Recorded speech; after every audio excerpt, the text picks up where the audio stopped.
E aí, pessoal, preparados? Hoje a gente vai embarcar numa viagem fantástica no tempo para conhecer dois lugares super antigos e cheios de segredos, a China e a Índia.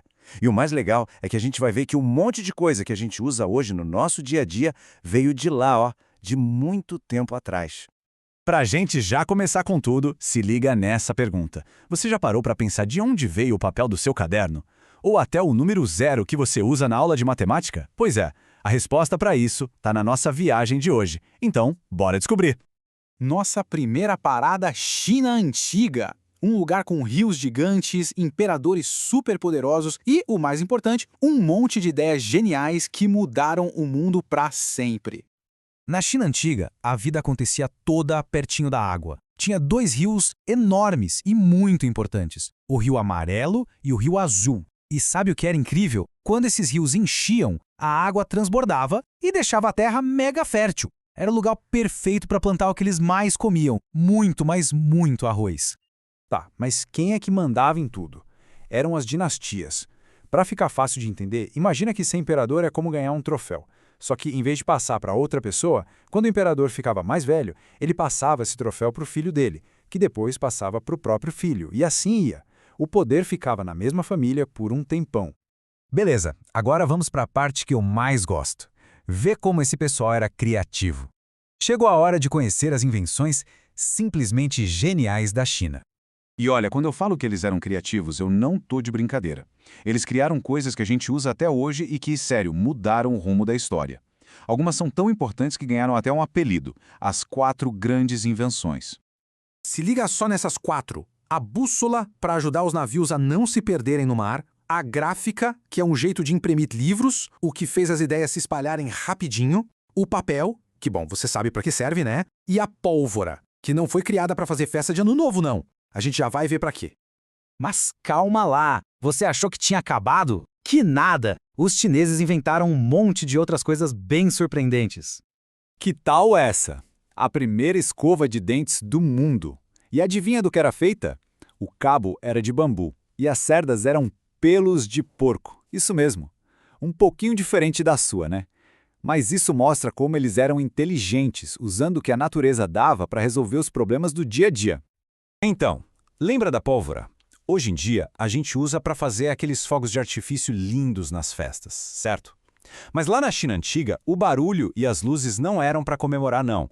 Eles usavam a pólvora para fazer umas explosões bem barulhentas e assustar os inimigos no meio da batalha. Imagina o susto que não dava.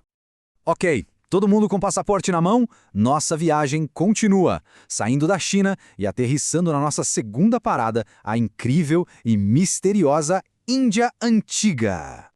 E assim como na China, a vida na Índia também cresceu em volta de rios super importantes, como o rio Indo e o rio Ganges.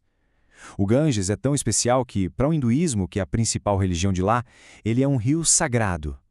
É uma pena que hoje ele sofra bastante com a poluição, um problemão que eles estão tentando resolver. Mas a Índia nos deixou muito mais do que rios. Ela nos deu verdadeiros tesouros de conhecimento que a gente usa até hoje. Bora dar uma espiada em alguns deles? E um desses tesouros, talvez o maior de todos, foi um verdadeiro presentaço para o pessoal que curte números e contas. Estão preparados para descobrir o que é? É ele mesmo, o número 0. Parece uma coisa simples, né? Mas a ideia de ter um número que significa nada foi uma revolução total. Foram os matemáticos da Índia que criaram esse conceito. Sem o zero, a gente não teria a matemática como ela é hoje, nem computadores, nem um monte de tecnologia que a gente usa. Que loucura! E além desse presentão que foi o zero, a Índia também nos deu o hinduísmo, uma das religiões mais antigas do mundo. O tecido de algodão, que é super confortável e está em várias das nossas roupas, e claro, as especiarias. Temperos deliciosos como pimenta e canela que mudaram o sabor da comida no mundo inteiro. E agora, para fechar nossa viagem com chave de ouro, a gente vai juntar todas as peças desse quebra-cabeça e descobrir como essas histórias da China e da Índia de milhares de anos atrás têm tudo a ver com a gente aqui no Brasil. A história é mais ou menos assim, ó. Os europeus ficaram doidinhos pelas especiarias da Índia. Para comprar esses temperos, eles resolveram procurar um caminho novo pelo oceano. E foi numa dessas viagens, enquanto os portugueses tentavam chegar na Índia, que eles deram uma erradinha no caminho e, ops, acharam o Brasil. E essa conexão toda não tá só nos livros não, viu? Ela tá literalmente no nosso prato. Uma sobremesa que todo mundo aqui conhece é a prova de que a China e a Índia se encontraram no Brasil.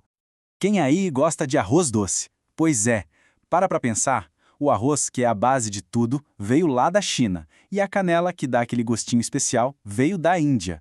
A gente juntou os dois aqui e pronto, virou uma sobremesa que é a cara do Brasil.